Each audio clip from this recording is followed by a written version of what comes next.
Welcome to She Said Let's, where we usually chat the highs and lows of the business of film and TV, shine a light on women who've empowered us, and dish on plot twists in our lives that we just had to say let's to.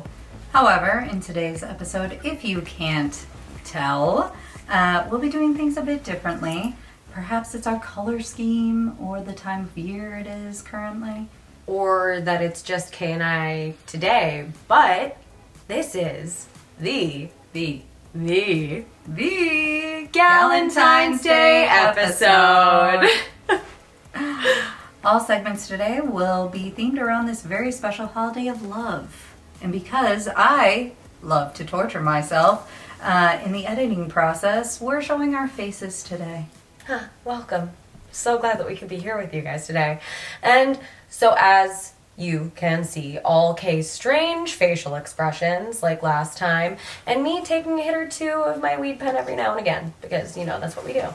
Yeah. And we'll be drinking a little champy in our cute glasses as well. Because it's Galentine's Day. Yeah. Cheers, bitch. Beautiful. Beautiful. As I spill down my face. We love to see it. All right. Well, it's Galentine's, so naturally, ladies first. We're all about empowering women here at She Said Let's, so we're drawn to characters who do the same. That is true. And there's all sorts of scenarios where characters go through a breakup or heartbreak, and who is there to pick them up? Their girlfriends or their best friends. So let's lift them up is a segment where we highlight some of our favorite gal-pal relationships. So, okay, who do you got? Who do you got for us? This was really hard for me to choose because there are so many of them that I really admire. But we'll start with a couple of them that have been semi-recent and then go a bit into some nostalgia from back in the day. Okay.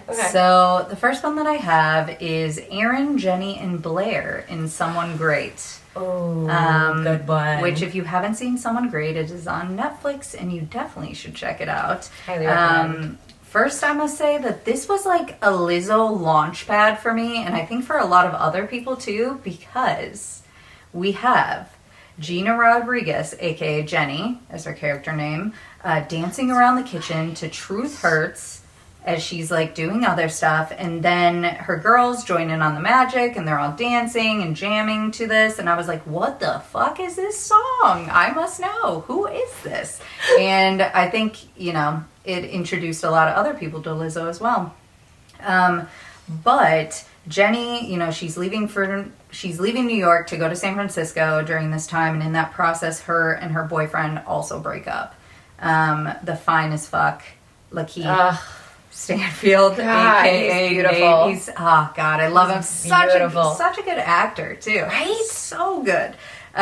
When Gina cries, the world weeps. Okay. I don't know if I've seen anyone cry on camera like this before that like just makes me feel it so much. Like I'm heartbroken when she's crying. You feel what she's going through in that moment. It's like every heartbreak that you've ever felt in your life has come to life on screen in front of your eyes whenever she cries.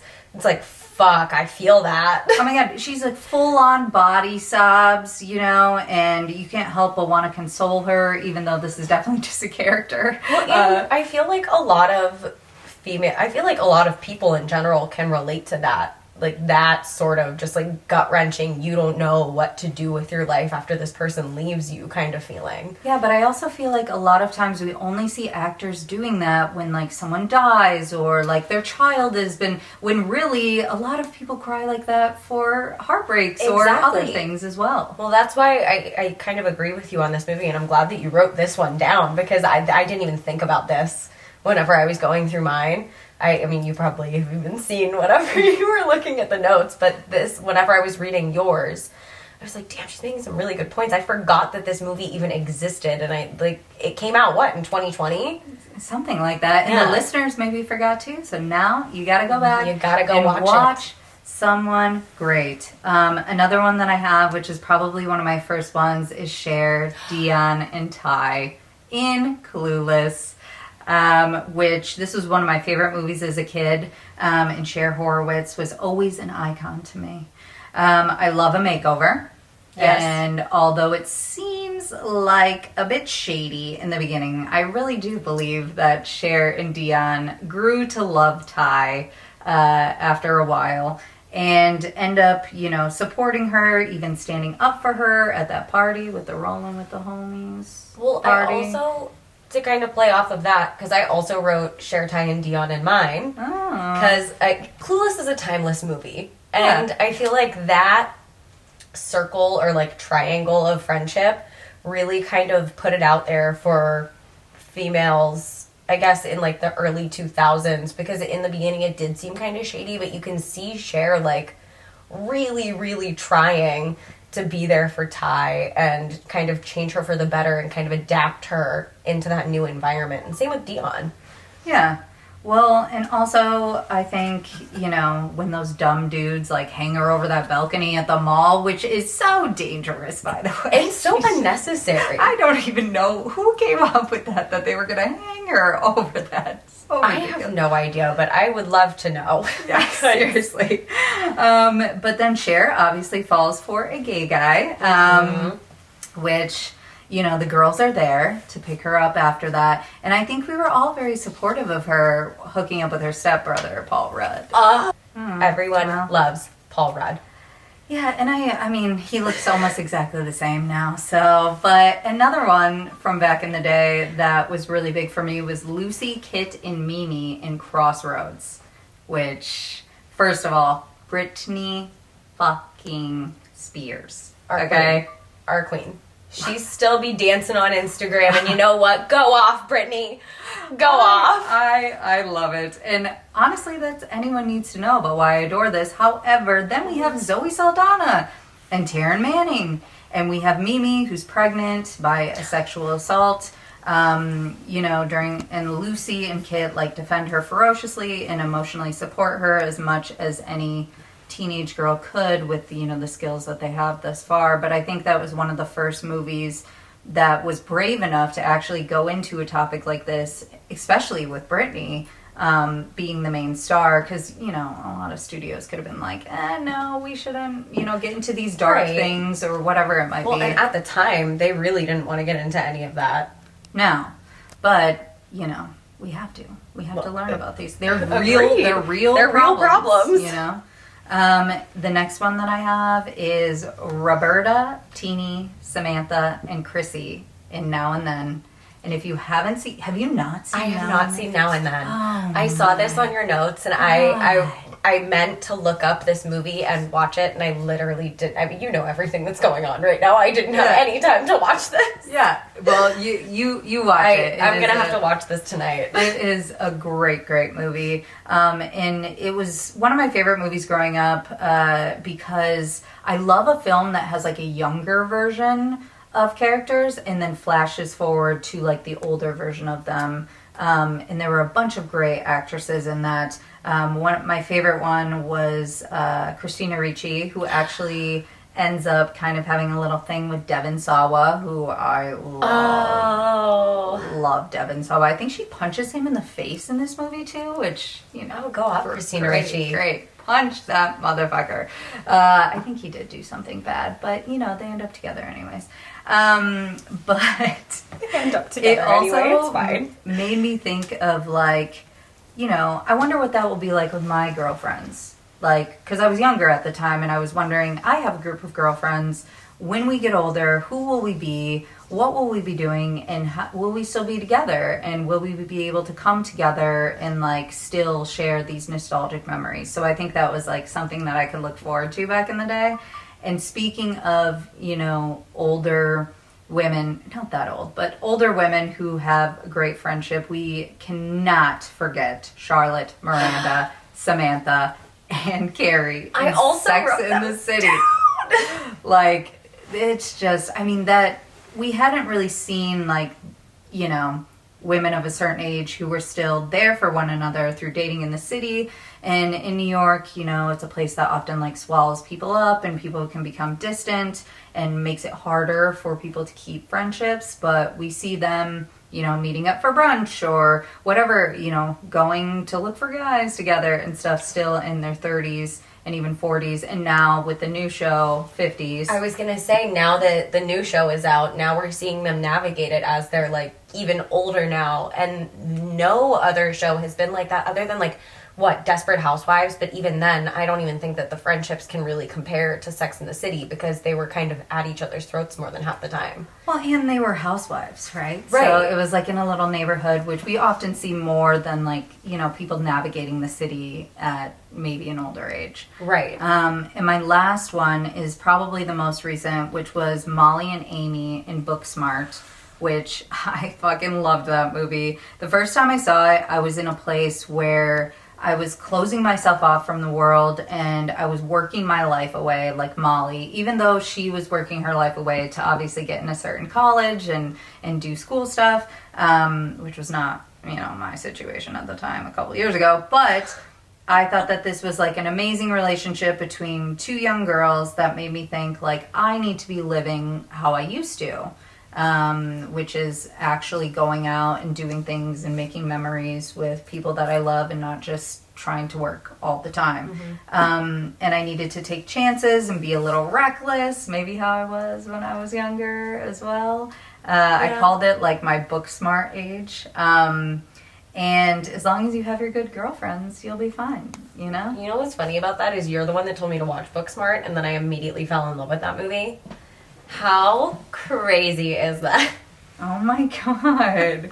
Well, Amy pulls the adventure out of Molly, and then also Molly lifts up Amy with any of her insecurities and knows she's like a hot bitch who deserves love and affection from all the girlies. So I really liked, them pushing each other to, live and be in relationships and have fun. I feel like that's kind of us.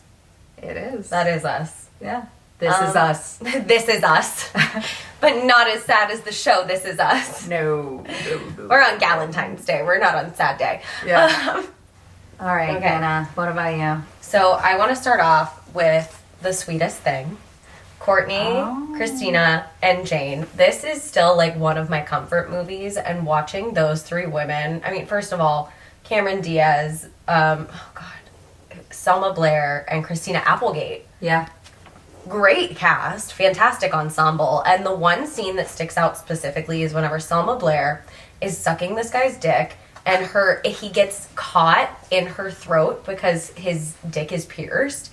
And then both of the girls, who would be Christina and Courtney, go over and they sing to her to help like ease that pain and like get the dick out of her mouth. And I'm just sitting there every time I watch it now, seeing as like who my friends are and how we are as people. I could see you saying we would have dicks stuck in our mouth, and I could definitely see that happening to one of us, and then the other one's going over and like helping and singing. And I love the chaos of what that. Would you say? Personally, it would be Only Time by Enya because I feel like that's hilarious, and also that would help. Either that, I would feel soothed. Right? The next one that I have, which funny enough, is literally playing downstairs in my living room right now for the dogs. But it's Andy, Michelle, and Jeannie from How to Lose a Guy in 10 Days, because I love how encouraging these three are. One, in being chaotic and trying to ruin Ben's life, or Matthew McConaughey's character, with trying to make him fall out of love with her within the matter of 10 days, but also being so supportive of Andy and Michelle whenever Michelle is going through her like crazy breakup. But whenever Andy finally realizes that she has feelings for Ben, they're there for her, and like Michelle pretends to be Andy's therapist. Yeah. And she gets paid money from Ben. So like, take that money, girl. Yes. While pretending to be a therapist. Go off, queen. So I love the chaos, and I also feel like watching that whenever I was younger compared to now, again, something that all of us would do with each other, and I love that. Get us the money. We need it. Hustle. Next one that's a little bit more modern, which kind of, I guess, plays off of, well, like, it doesn't really play off of Sex and the City, but similar name and same network, Kimberly, Bella, Leighton, and Whitney in Sex Lives of College Girls. Yes.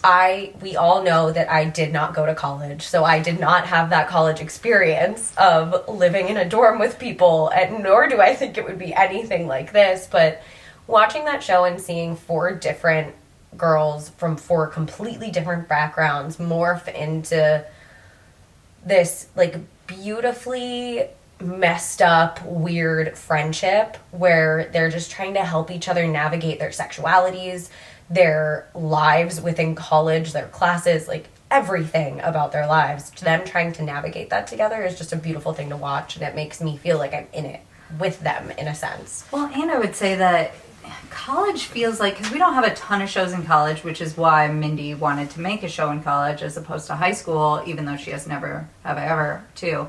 But it feels more severe than being in high school, because you're like, oh shit, this is something that I have to use for like my career, which I'm, might have my whole life. I mean, that's how it feels when you're doing it. Obviously, afterwards, you're like, you don't really need to even use your degree at the time for what you do. But yeah, you saved the money, girl. You didn't save that money. You really didn't need to actually go.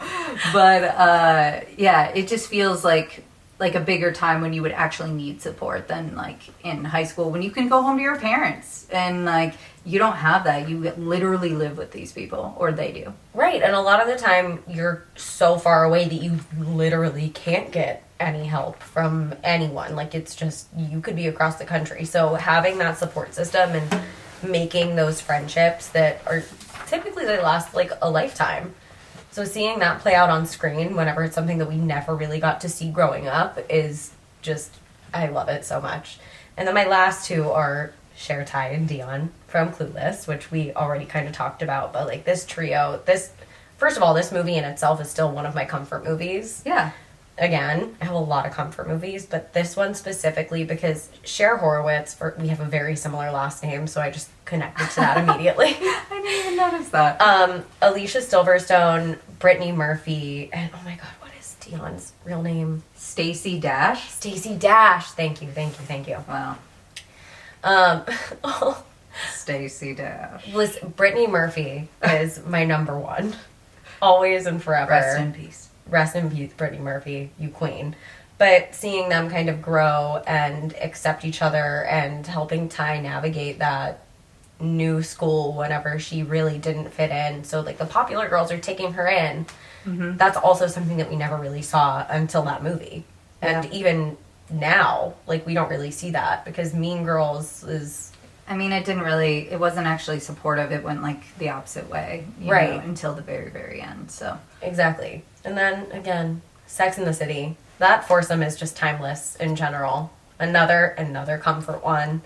Yeah. And being able to have that comfort of knowing that you don't have to be in a relationship to be happy and enjoy your life whenever you're older. Like, just do your own thing and let love come to you. As long as you've got your girls. You're good. You're good, sis. You're good. And we're back with my personal favorite segment, I'm a blank, where we choose a movie or TV show and decide what character we are and the backstory of why. This week we'll be doing the rom-com classic, especially for those of us that grew up in the 90s. 10 Things I Hate About You. You can watch this on Disney Plus, and if you haven't seen it recently, it still pretty much holds up. Not even pretty much, it definitely still holds up. 2 very different sisters get caught in a bet from some conniving boys in their high school due to their father's dating roles. Unlikely love pairs ensue, and a cult classic is born. So, Kay, I can probably guess who you are because this is, again, one of my comfort movies. Shocking. But why don't you go ahead and tell the listeners?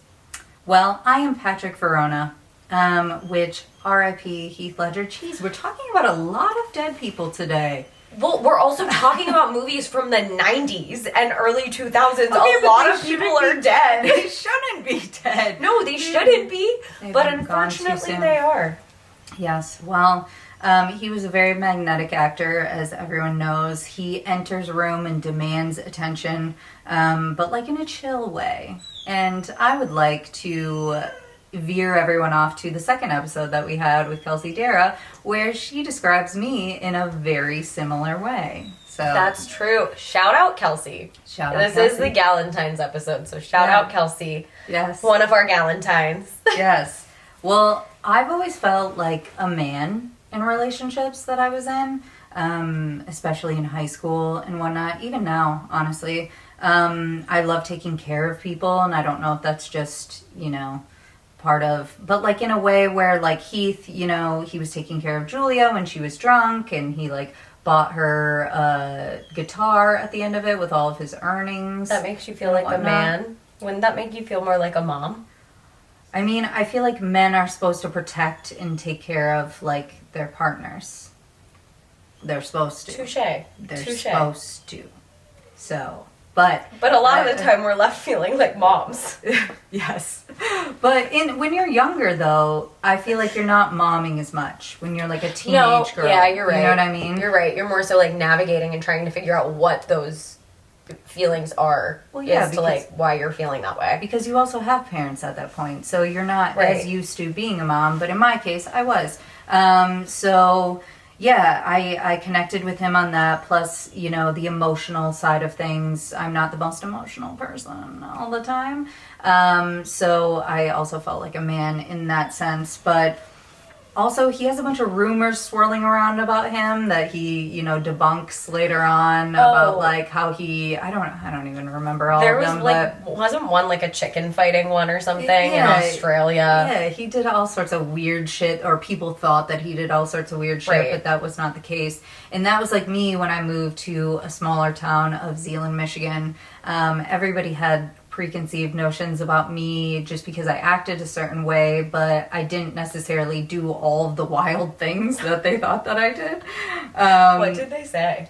Oh, God. I mean, I had like one of my exes told my parents that I was like Lindsay Lohan and that I needed like rehab at one point just because I got like really drunk at some game, which honestly... I remember you telling me about that. Yeah. But it was like I was doing things that normal teenagers do. It was just that this was such a weird town where like nobody did anything that normal teenagers do. So they thought it was weird. Like they didn't even want, like they burned Harry Potter books in the street. Like they were like against all sorts. It was very religious. And so it was not my vibe. I remember I actually introduced a lot of my friends to like normal music, like NSYNC and Britney Spears and stuff, because all they listened to was like Christian rock, which... Hold on, okay. They were burning Harry Potter books in the street? What kind of fucked up shit is that? It got banned from our libraries. Like they had them in there for a little bit and then they took them out. Because of witches and wizards? Yeah. Okay. Yeah. It was evil, obviously. So I think Patrick's like acting out is more of a mentality of, well, a lot of people think of me this way already anyways, so why don't I be bad? If you think I'm bad, I'm going to be worse. And as a teenager, I mean, you don't have the mental capacity to realize that, like, you're only hurting yourself in that sense. Right. And I definitely felt like that as a teenager because it felt like no matter what I did right with these people, they were still going to think these horrible things about me. So, like, why the fuck don't I be horrible? But that is why I am Patrick. How about you? No winning there. How about you? I only chose one person today. Oh, shockingly. Shit. I only chose one, and I chose Bianca. Okay. Because I feel like the relationship between Bianca and Kat is very similar to the relationship that I had with my sister growing up, where I'm the baby, she's not the oldest, she's the middle child, however, she's the oldest female child, and she's also like the most responsible one of all three of us, I'd like to think. But we really just butted fucking heads tit for at tat. that age, where I also really, really, really wanted to be like my sister. Like, I loved her, I looked up to her so much, but we were just constantly at a battle. She's very cynical.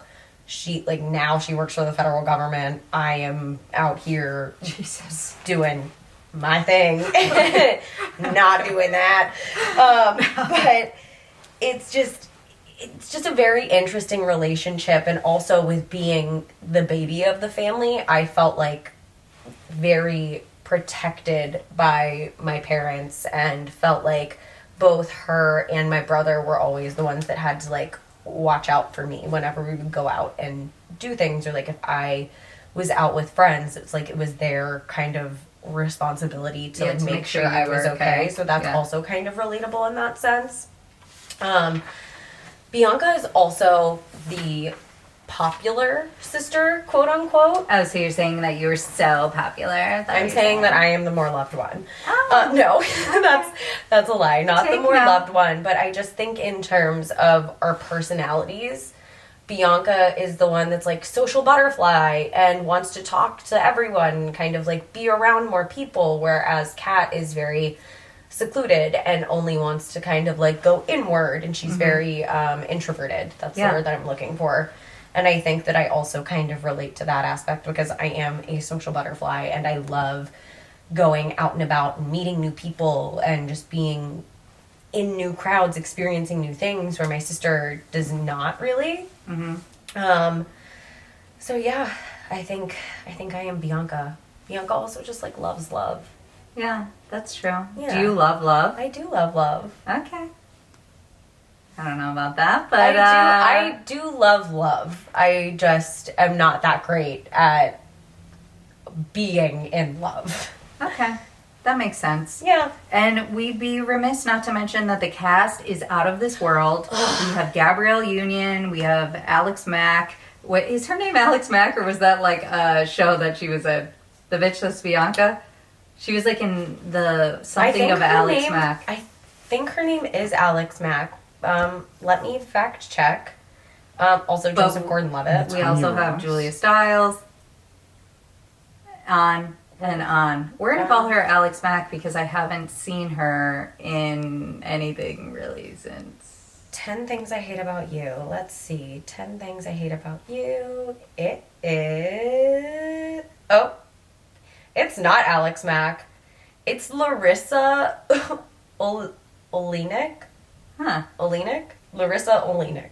Okay. I hope I'm pronouncing that right. It's Alex Mack to me. Anyway. Alex Mack to me. So as any listener of the pod knows, we love a game. We love a game. We really love a game. And today we will be pulling random rom-coms out of this here mailbox. You've got mail. And we'll try and tell you about it or describe it as fast as we can in a segment we like to call Let's Plot It Out. So the timer is here, and we have less than a minute per rom-com. There's about 75 rom-coms in this little V-Day mailbox. Yeah, I mean, we're not doing 75, Jesus. You haven't signed up for 75. No. But I do want to mention, I took these from the top rom-coms that I found via the interweb. So I do not want anyone to come for me if you think these aren't technically rom-coms, because, I didn't decide this, okay? We didn't come up with this list. The internet did. The internet did. Hannah, would you like to pull first? Okay. Are you scared? I'm a little nervous. I'm scared if I didn't. Wait, don't read it. Well, you can read it and then I'll hit the thing. Oh, I didn't see this one. It's fine. You're going to have to just try to describe it anyway. Isn't it romantic? Okay. Are you ready? Okay. Yeah. Here we go. Go. Okay, so I think Isn't It Romantic is going to be about a man and a woman who fall in love overseas while she's on a European vacation. Okay. I have no idea what this is actually about, but this is what I'm plotting it out as. Okay. They fall in love at a European vacation. They're both at a wedding.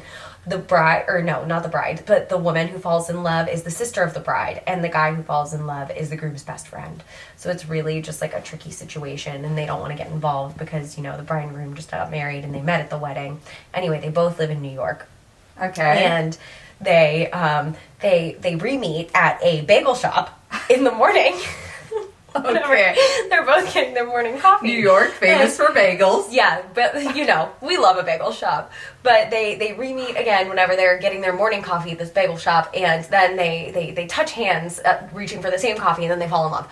And that's the plot of the movie. Stop. Okay. I was watching the timer and I was getting stressed. Okay, Fuck. my turn. Here you go. I am picking. Okay. I have picked Forgetting Sarah Marshall. Ah, fuck. Okay, that's a great one. Okay, ready? Yeah. Go. Okay, Forgetting Sarah Marshall has Russell Brand, who I love.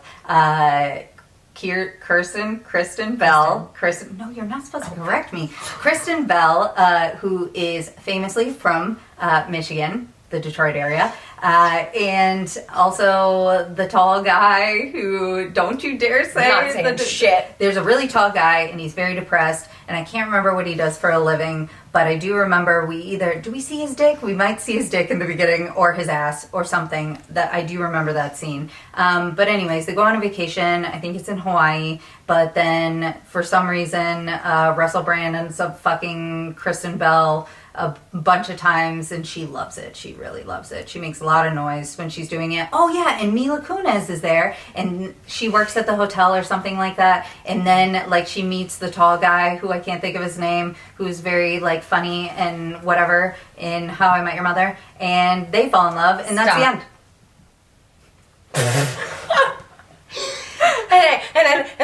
and they fall in love, and that's the end. It is the end. Okay. Okay, ready? Here we go. Come on. Oh, yes, one of my favorites. Okay, I got Knocked Up. Okay, ready? Go. Okay, ready. This movie, it holds some of my favorite people. It has Seth Rogen, Katherine Heigl, Jay Baruchel, Jonah Hill, and it is about, Leslie Mann, Paul Rudd, and both of Leslie Mann and Judd Apatow's kids. It's it's by Judd Apatow. Anyway, so, Katherine Heigl is living with her sister, who's played by Leslie Mann, and her brother-in-law, who's played by Paul Rudd, and their 2 kids. She's living in their guest house. Her and her sister go out on a drunken night, and they meet Seth Rogen's character with Jason Segel, who is who you were thinking of, out at a bar. Jason Segel's trying to go for Leslie Mann. She's married. She has kids. Can't do that. Anyway, Katherine Heigl gets way too drunk, brings Seth Rogen home with her. She sleeps with him. She says, forget it about the condom. But, she wasn't actually saying forget it about the condom. She was just like, hurry up, put it on. Anyway, he doesn't wear a condom. She gets knocked up. And the whole entire movie is based around the fact that she is pregnant with this one-night stand who is Seth Rogen. And then they have the baby. And then they live happily ever after. Wow, you did that in 57 seconds. Okay. I told you it is one of my favorites. And they used to play it on E! Network all the time growing up. Wow. Well, growing up, she says. Okay, I got The Big Sick. Oh, okay, ready? Yep. Go. Okay, The Big Sick. The guy is Kumal Narajini or something. The guy who's in Welcome to Chippendales. He's a very funny man, but he ends up dating this person who then gets very sick, which is why it's called The Big Sick. I think she has cancer or something. She's going to die. I think she's going to die in the thing. And it is kind of a dark comedy, and the whole thing is based around, I think somebody true this actually happened to that didn't actually die, but wrote this movie. Anyways, I think maybe Judd Apatow might have produced this as well. Yes. But she gets very sick, and then it's all them trying to navigate, what are they going to do, because she's very sick, and we're in love, and we live together, I think, and are we going to still get married, or what, and how are our families going to be involved, and I just want you to be better, but you're sick, and it's very sad, but also kind of funny, and I think she's okay by the end of it. She does not die, I remember that. You did that in 58 seconds. 2 seconds left to spare. Okay. All right. Okay. Oh, God, I'm terrified. I feel like I talk so fast whenever I'm explaining these because I get so nervous. You have to. With the time. Okay. Bros. Fuck, I didn't even see this because it's new. Okay, go. Okay, so anyway, I know that this is Billy Eichner, and it just reminds me of Billy on the Street, which I don't know why because I haven't seen this. Anyway, I think it's a love story between Billy Eichner's character and some really hot guy who just reminds me of Gaston from Beauty and the Beast, but I don't think it's him. So anyway, they fall in love, but do they not? I don't know. Anyway, this is so chaotic. It's so stressful. I feel like I'm about to throw up. Anyway, I think that they fall in love playing basketball in Central Park or something. Is that how it goes? Gay people famously love to play basketball. I really thought this is just what I'm getting from the trailer. Oh my god, are you? You know what? I'm just gonna say that they fell in love in Central Park playing basketball. Okay. Because I have no idea. Okay. It's a gay love story, Okay. and I love that for them. Okay. Okay. I need to watch that. You do. You do need to watch it. No one come after me for not watching that. Okay, I have gotten 16 candles. Ah, fuck, you're getting all the good ones. Okay. Okay, this is Molly Ringwald, the redheaded girl who was in every single movie like this during the 80s. Shout out to Molly Ringwald. Still doing it, still in a bunch of rom-coms. I see you. Anyways, I think she turned 16, and I'm not gonna lie, I don't even know if I've seen this. If I have seen it, it's just like random shit on TNT that's like kind of on sometimes. But I do know maybe she wants to have sex because she turned 16 or something, and she tries to like lose her virginity. Maybe not. From Hannah's face, it means probably not. But she turned 16. Maybe she wants a car. I don't know. Maybe she wants to have sex in the car, perhaps. I don't even know who I can see the guy. He's got like black, flippy hair. Maybe the guy that she likes. Or maybe it's the guy who also has red hair, who kind of looks like it could be her brother. I don't remember which one this is that she was in. But yeah, I don't really know what happens, but I know it's in high school. And I know that like somehow she tries to find a man to fuck. You were thinking of The Breakfast Club, 1. And 2, you got 56 seconds. As soon as you said the guy with the flippy hair, and maybe it's the redhead that looks like her brother, I was like, well, she's thinking of Breakfast Club. I mean, perhaps I was. Obviously I was. Okay, let's see. This is another one that I haven't seen in a very long time. What is it? Made in Manhattan. I know it's... Okay, here we go. Okay. Go. I know it's J-Lo, and she works in a hotel as a maid in Manhattan, hence the name Made in Manhattan. Doesn't... Oh, fuck. What is this movie about? She falls in love with an... I don't think he's an older man. Is it played by McSteamy? The guy who plays McSteamy or McDreamy? I'm I not forget going to his tell you, actual bitch. name. I'm not It's not gonna tell Eric you. Dane. It's the other one. Anyway, I might be thinking Monster-in-Law. Anyway, she works as a maid in a hotel in Manhattan. No, I'm not thinking of Monster-in-Law, but I know she's in that. Anyway, J-Lo, working as a maid in Manhattan, falls in love with a guy who's staying at the hotel, I think. I'm probably getting this very wrong because I haven't watched this movie in a very, very long time. And she's, down on her luck, and okay, telling by Kay's face, that is not the plot of this movie, but in my eyes, this is the plot of the movie. She's down on her luck. She meets this man and falls in love with him because he's a guest staying at the hotel. That's it. That's it? Okay. I saw it. It ended at 56 seconds, but you were drinking. Mm-hmm. Okay. Here you are. I am not getting... You know what? I got it well at Knocked Up. That was mine. Okay. Oh, wow. You know what? I'm going to skip this one because we've already talked about it a lot. We can skip them? Well, because it's clueless. We've talked about it so much. Okay, that's fair. Yeah. Then it's not as fun. We've already said that's everything true. about it. Okay. Go. Okay, Bridesmaids is what I got. It's Kristen Wiig, Maya Rudolph, Melissa McCarthy. They all shit in the street when she goes and does the the thing. My favorite line from it is when she rolls up to the, some sort of party, and she tastes like some sort of lemonade that they give her, and she goes, this shit is fresh.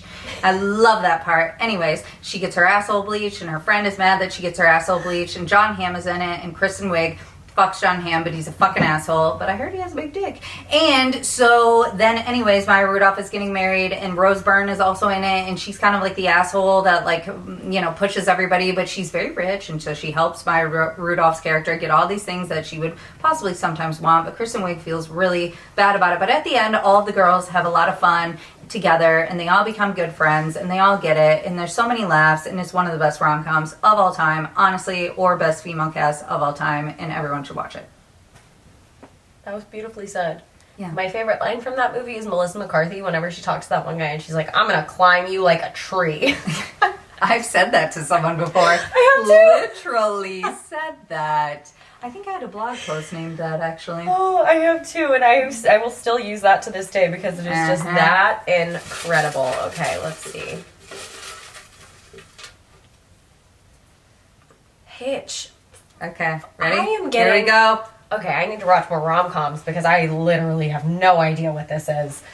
Hitch. We're gonna say that You don't know who it is? No, is it what? Reese Witherspoon? I feel like she would be in something like this. It's a man. Oh, okay. Well, anyway, no idea what Hitch is. I'm gonna say that someone.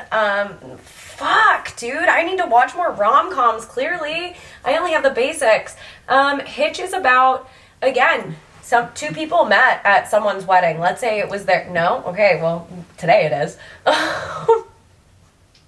Telling my case face, this is not at all what the plot is. Keep going. Okay, I literally don't know what this is, but we're just gonna say that two people met at a wedding. Let's say it was like the sister or the brother. I don't know. Anyway, they get hitched. Wow. It's Will Smith, you fool. I didn't watch Will Smith. Will Smith was in a rom-com? Oh, yeah. I need to watch more rom-coms. Okay. Okay, I got When Harry Met Sally. You are getting all the good ones. Okay, ready? What's funny about this, though, is that I never watch all the 80s rom-coms, so I actually don't know if I've ever seen this, but I do remember some scene where they're, like, sitting at a coffee shop or something, and he says, like, very iconic lines. He has a very iconic monologue at that time. It's Meg Ryan, I want to say, is the girl, and it's about when they meet, and apparently maybe they fall in love, and is it Billy Crystal? Something like that. He's an older guy with dark hair. Anyways, I don't know. He's very brash, perhaps, and she's very sweet, and, you know, perhaps they don't like each other at the very beginning, but then they grow to love each other for some reason because opposites attract, and, I don't know. I think it's in New York, perhaps, and that's pretty much all I know about when they met. That was great. Yeah. But no, I've never seen it. You're doing much better than me with these. Ready? Oh, yes. Okay. Go. I got 27 dresses. So, I forget. I think it's not Katherine Heigl that's the lead in this. Is it Katherine Heigl? No, I don't really know who's the lead in this. Anyway, this is about a woman who is just constantly asked to be a bridesmaid and not actually the bride. So she has 27 different bridesmaids dresses in her closet, and she gets asked to be a bridesmaid again, and then eventually she gets asked to be married. And at the end of the movie, like, a lot of shit happens in there. She meets a guy, she falls in love, and once she finally falls in love with this guy, which they met at work, but when she finally falls in love with this guy and they get married, she makes all of her bridesmaids wear all of her wedding dresses. So it's 27 different bridesmaids, 27 different dresses, and she is literally going back and forth in between these weddings. Like, one is on the same day, and she has to change back and forth into two different dresses on the same day. Wow. Okay. It is Katherine Heigl. Okay, yes! Mm-hmm. Fuck yeah, I thought it was. Okay. Your face told me otherwise. I was like, well, is she trying to fuck with me right now? Perhaps I am. I got The Princess Bride. Okay, go. Okay, so The Princess Bride. I don't know who these actors are. I don't know their names, but I can see them perfectly. One of them is kind of like, he's there to save the day. He's kind of like a Robin Hood type situation, and he's there to save the Princess Bride, I guess. And there's like a big ogre-like dude who I think passed away, R.I.P., but like a giant type person. And there's also that very small, like bald dude who has a weird voice, who's like in the movie, and they're all trying to get to like somewhere, like some castle or something at the top of somewhere. I know they have to go up a mountain or something. It seems very treacherous, whatever the things. And I know there's like the Montoya, I am here to, I am something Montoya, and I'm here to save the day or something. Tony Montoya? No, I don't know. There's some guy who says like, you killed my father, and I blah, blah, blah. And then they fight with like swords and shit like that. Very, very great. Very Wednesday. And, yep.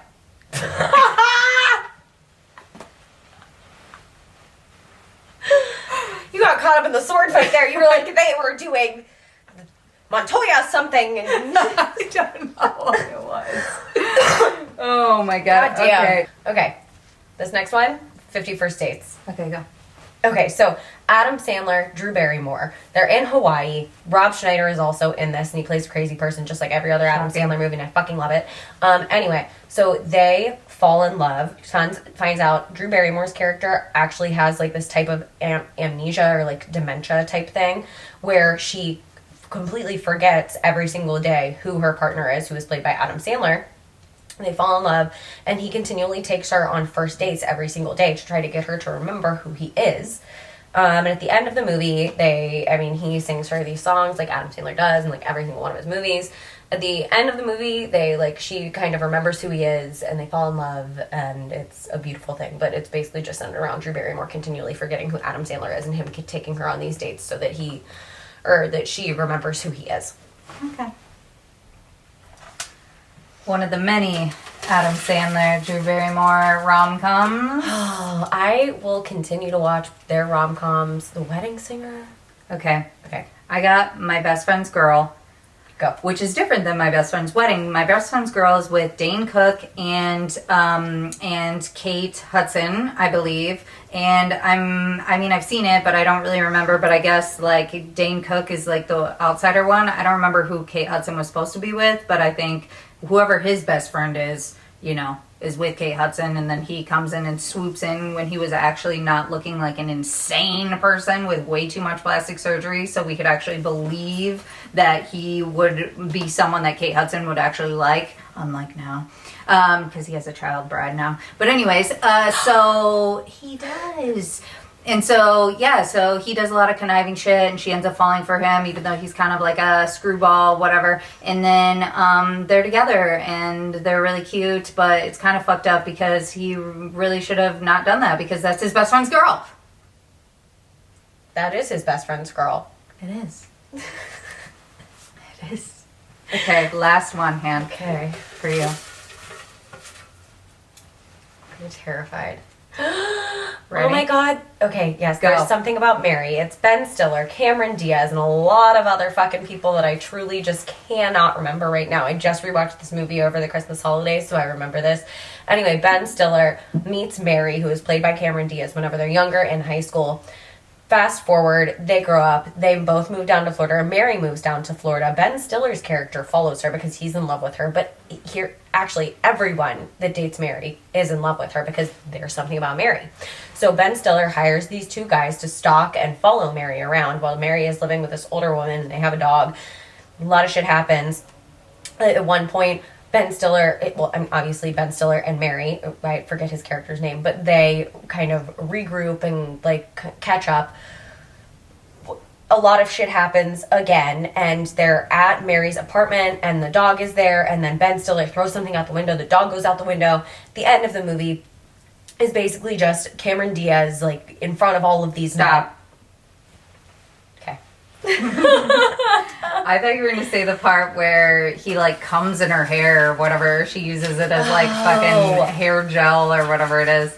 And her hair's all... Well, it's because it was on his ear, and then he removed it from she removes it from his ear, and it's I need some hair gel. Oh, God. Such a wild concept. Okay. I got The Kissing Booth.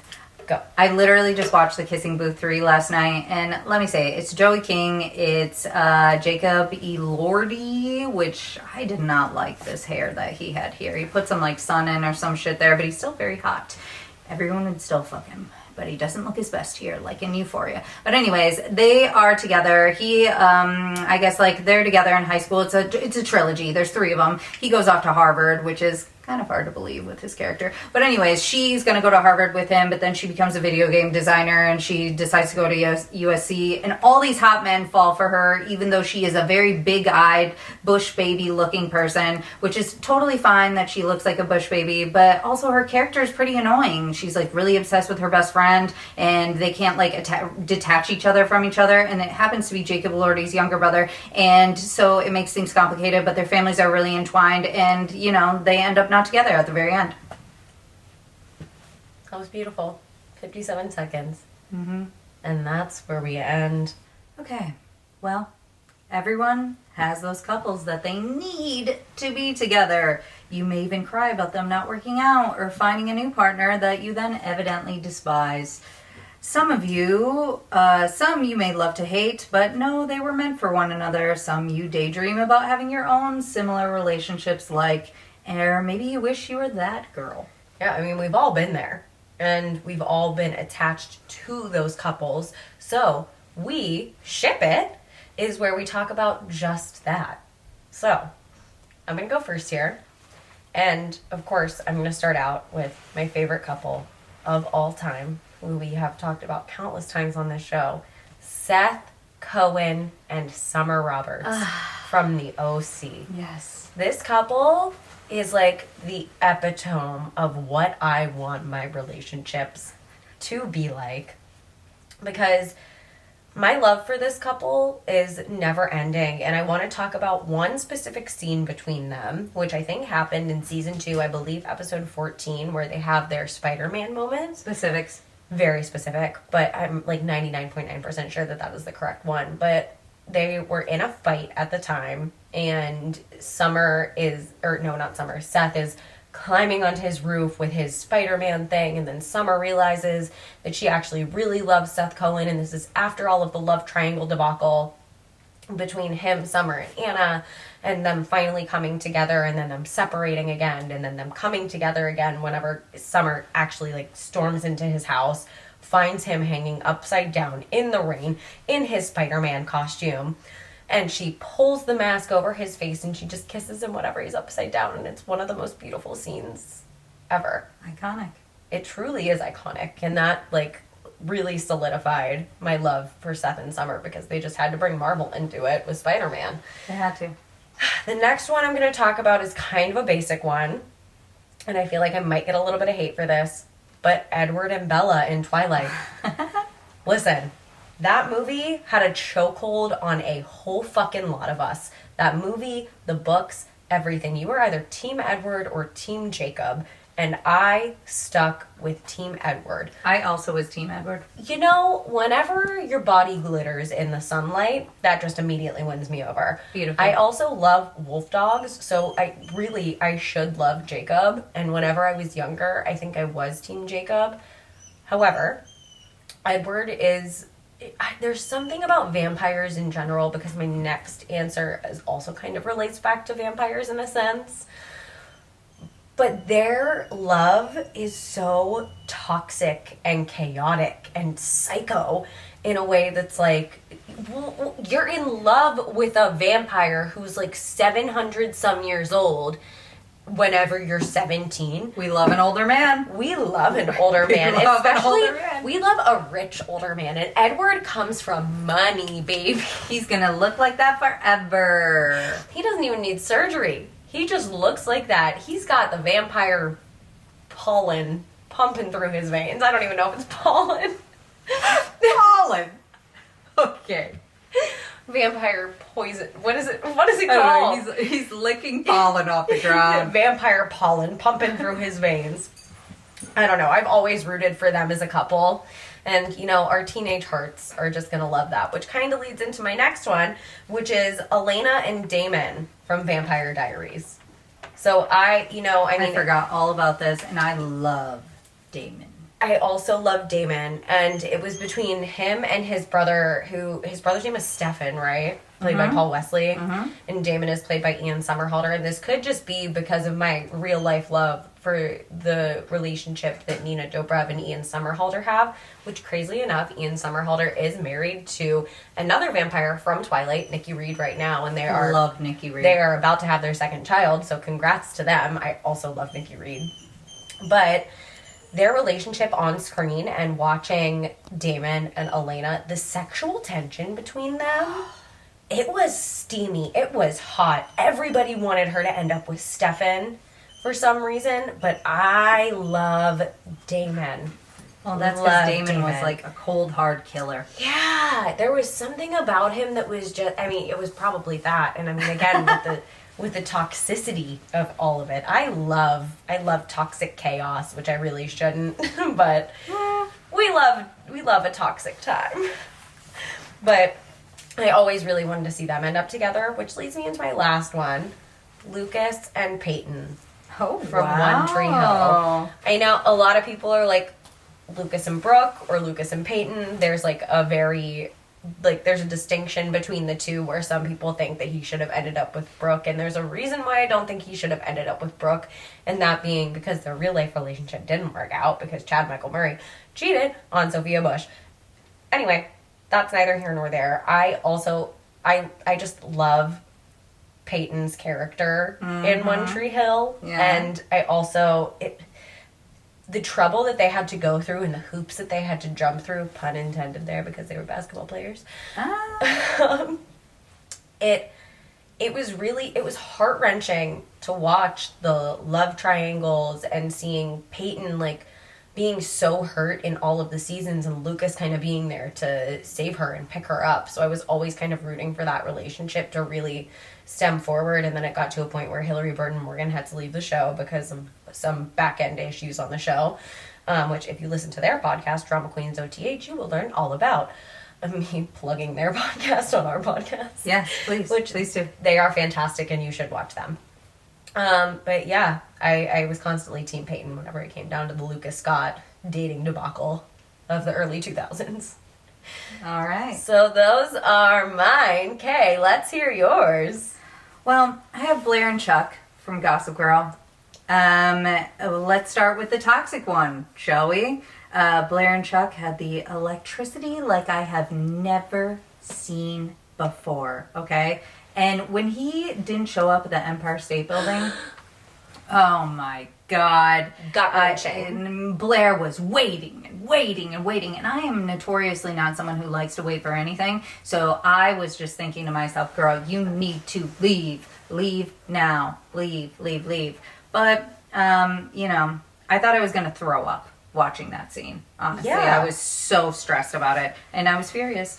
The second one that I have is Seth and Summer, which we have already kind of talked about, but the trope of like the nerdy guy who finds love with like one of the most popular girls in school, it doesn't really get old, you know? It never gets old, especially with Seth and Summer. I could talk about them for days and days, but I know. we know that. Yeah, and the fact that Adam Brody married Leighton Meester, aka Blair, and then Rachel Bilson was with Hayden Panettiere at the time, it killed me. I wanted them just Hayden Panettiere, Hayden Christensen. Yep, not a woman. Hayden Christensen. But, because he was in Star Wars or whatever, so he was kind of big around then. But I wanted them to be together in real life. Well, right, but I actually read something somewhere about Adam Brody and Leighton Meester's relationship where they take one day out of the year where they act like Seth Cohen and she acts like Blair Waldorf, and they like bring their characters to life. I read this online somewhere, so don't quote me if I'm wrong, but I really would love if Adam Brody or Leighton Meester confirmed this, because I think I'm sure that they're is listening. just incredibly iconic. Yeah. You never know. They might be. They're listening. They are listening. My next one is Buffy and Angel. So we're going back to the vampire situation here. Yes. I will say for a minute there, I love Spike so much that I almost wanted Buffy to be with Spike. Or be with the Slayer, as he always called her, which is so fucking stupid. But the sexual chemistry that Sarah Michelle Gellar and David Boreanaz had was, I think there's just something about vampires and knowing that there's so much danger and you're sucking each other's blood, you're sucking people's blood and whatever. Obviously Sarah Michelle was not sucking anyone's blood, but you get what the fuck I'm talking about. Yeah, it made me feel something in my downstairs, to say the least. Oh, You shit. know what I mean? She got a little And water flowing. And that was in the beginning of time, very early in my age. The next one I have is Lucas Scott and Brooke Davis from One Tree Hill. Yes. Oh. That's why I was shaking my head the whole time you were talking about Peyton. We have a little battle here. Okay, Yes. why do you think Brooke and Lucas should have been together? I really am curious. First of all, Lucas was with like every female that was on the cast of One Tree Hill. Okay, literally everyone. They had 1 million seasons. But Chad Michael Murray and Sophia Bush were obviously dating in real life and even married for 5 short months. And I saw the love there. It wasn't acting, which is I think what really drew me in, because the actors really did love each other when they loved each other on the screen. Right. And I thought personally that they fit the best together. And even when Lucas was with someone else, I still felt the spark somehow, even though I knew in the back of my head that as actors, they didn't really like each other at the time. Plus, I'm just going to say they look the best together, okay? They were both very good looking. You're not wrong, and I think it's because the chemistry was already there off screen, so whenever they separated and they had to continue working together, it's like the love is still kind of there because it's not healed yet. Yeah, there was a lot of history. Weird thing. Like, I don't even know how it would be to work on set with someone who you've previously dated, and that would just be, I know. you really would have to. Well, and both of them had incredibly sexy voices, especially Sophia Bush with that raspy tone. I don't know. Sophia Bush in general still is just like one of the most beautiful women ever. Yeah. Well, and my very last one is Eric and Lydia from Hentified, which is a newer show on Netflix, which was unfortunately canceled too early after only 2 seasons. But please watch Hentified on Netflix. I fell really hard for this show, and Netflix is killing me with these fucking cancellations. I can't take it anymore. Please stop. Anywho, Eric doesn't seem like he would be the best partner in the beginning, but the key is that he works really hard on his relationship with Lydia. And I think, like, we don't often see the work that goes into what it takes to make a relationship work, and especially on the man side, no offense to all my men out there, sometimes we skip over those little things that actually mean a lot to our partner when we're showing something on television, because maybe they won't be the most interesting to show. But I think that this show did a really good job of that, and he tries to become the best father he can possibly be to their new baby, which is really fucking cute. He becomes a stay-at-home dad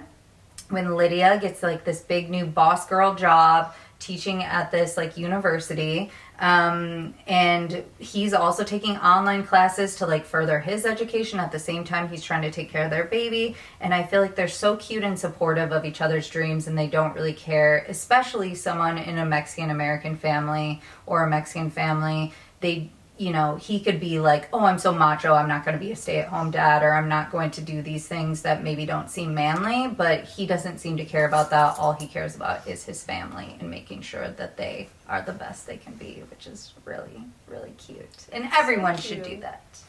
All of the men out there, please. Take notes. All right. So, we are keeping it on a positive note, as we always love to do. I mean, not always, but a lot of times. Most of the time, we love the positives. Yeah. And now that we've got a bit buzzed from the champy, it's time for Let's Rave About It.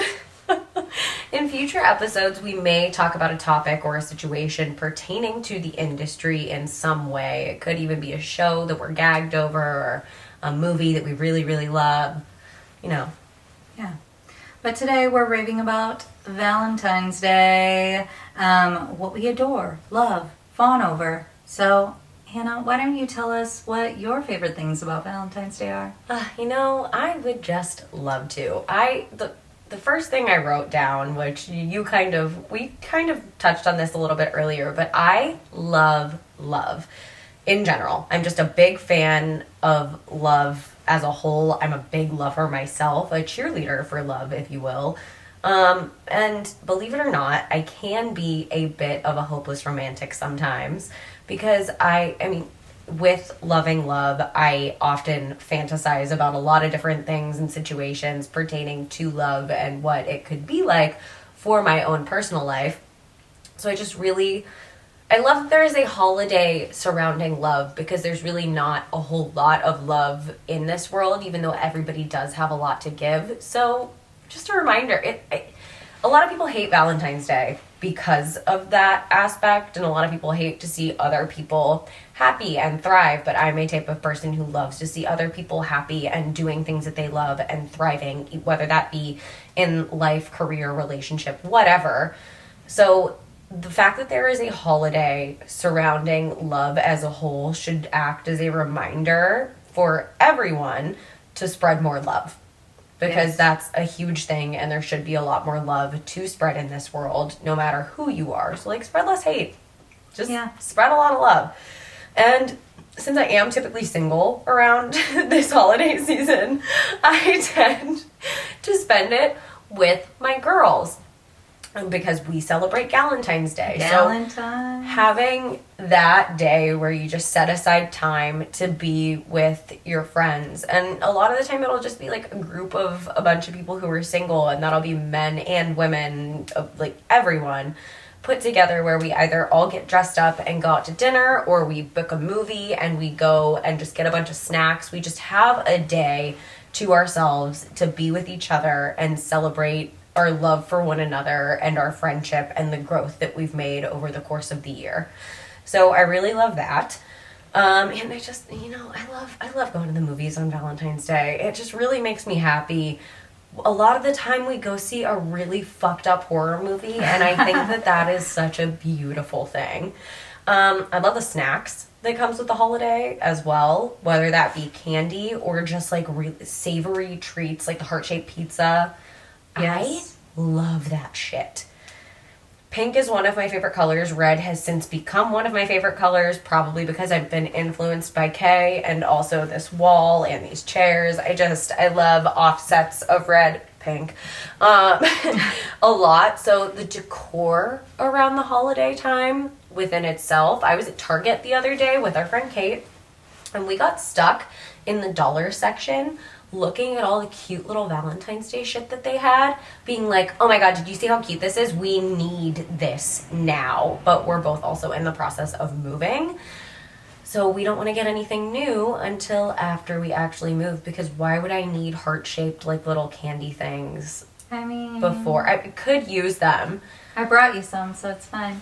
I just mean like heart-shaped candy dishes. Oh, right. I love the heart-shaped candies. Yeah, you can never go wrong with that. Yeah. And then, last but certainly not least, there are so fucking many stuffed animals around this holiday. And my ADHD ass fucking loves stuffed animals. I love squishy, fluffy things, like soft. I can just hold them. I still have a stuffed animal in my room downstairs right now of a giraffe that I have had since I was 5 years old. His name is Raffy, and he is still in great condition. He just needs a little like fixer up a little bit. Just like throw him in the washing machine, but I also don't want to ruin him. I have one from the day I was born, which is a pink elephant named Elefante.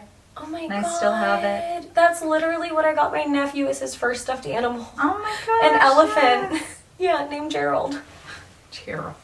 But I love the stuffed animals. I love the color of the holiday. I love in general. So, okay, you've heard mine.